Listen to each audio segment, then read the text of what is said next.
नमस्कार, मी गणेश आचवल, स्वामी कृपा क्रिएशन्स या युट्यूब चॅनलमध्ये तुम्हा सर्वांचं स्वागत करतो. तुला पाहता असं चित्रपटाचं नाव आहे. पण माझी एक मैत्रीण आहे जी अनेक वर्ष इतरांना नाचवते खरं तर. आणि इथे मी पोस्टरवर तिचा फोटो बघितला आणि मी तिला म्हटलं, तुला पाहता? अरे वा वा वा वा.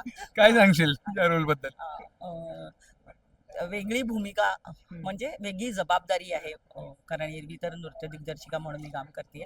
पण मयुराने मला या सिनेमात अभिनय करायला लागलाय आणि खूप म्हणजे मी जेव्हा काम करत होते तेव्हा माझ्या लक्षात नाही आलं की या रोलला इतकं महत्त्व आहे. एक गंमत म्हणून खरं तर केला, पण मला स्वतःला संबंध या प्रवासात खूप मजा आली.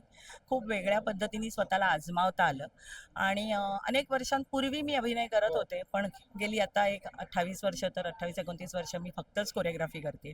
पण खूप वर्षांनी एका नव्या परीक्षेला बसले आणि पास झाले की नाही हे प्रेक्षक ठरवतील.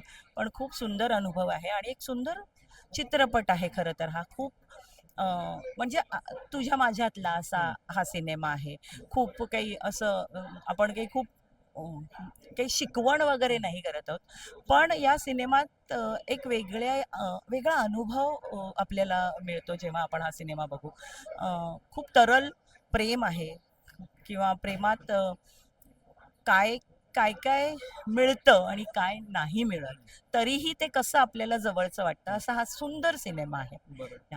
मुळात तू एक कोरिओग्राफर आहेस आणि तुझ्या वाट्याला अतिशय उत्तम गाणी आली कोरिओग्राफ करायला. तर त्याबद्दल नक्की जाणून घ्यायला आवडेल. कारण लावणी कोरिओग्राफ करणं वेगळं, तेही तू उत्तम करतेस, तू क्लासिकल तर उत्तम करतेसच. पण इथे एक हळुवार अशी गाणी आहेत. तर ती कोरिओग्राफ करताना काय विचार केला? या सिनेमाची 5 गाणी मी कोरिओग्राफ केली आहेत. बाकीची मोंटाजेसची गाणी आहेत. पण या 5 गाण्यांचा प्रत्येकाचा अनुभव खूप वेगळा आहे. कारण गंमत म्हणजे ती एकाच व्यक्तीवर नाही करायची आहे. तर वेगळ्या-वेगळ्या आर्टिस्टवरती मला ती करायला मिळाली आहेत आणि रोहनने इतकं उत्तम म्युझिक केलंय आणि प्रत्येक गाण्याला त्यांनी इतका न्याय दिलाय किंवा इतकं उत्तम त्यांनीच करून ठेवलं असं, की त्यामुळे मला पण खूप अभ्यास करावा लागला. आणि दुसरं म्हणजे ना, आपण जेव्हा काम करतो तेव्हा आम्हाला खूप असं वाटत असतं, की मला हे हवंय, मला असे कॉस्ट्युम्स पाहिजेत, मला असं लोकेशन पाहिजे. पण सगळ्यात सुरुवात आधी बजेटवरनं होते. तर मला असं वाटतं खूप वर्षांनी किंवा खूप कमी चित्रपट असे असतात, जे बजेटवरती आपल्याला थांबवत नाहीत. तर मयुराने प्रोड्युसर म्हणून इतका हात तिचा मोकळा ठेवला होता आणि म्हणूनच तुम्हाला जर ग्रँजर या फिल्ममध्ये दिसत असेल, तर ते सगळं त्यामुळे आहे.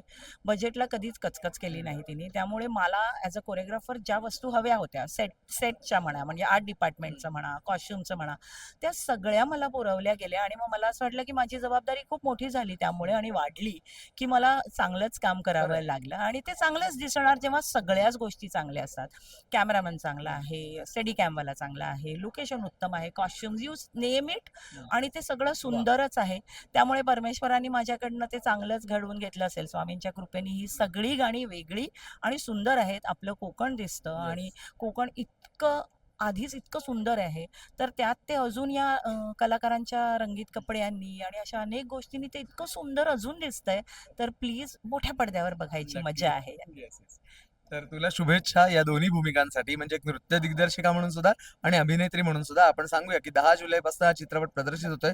नक्की बघा तुला पाहता, आणि तुम्हालाही आठवेल तुला पाहता म्हणून काहीतरी वेगळी मेमरी सुद्धा असू शकते. नक्की. धन्यवाद. धन्यवाद.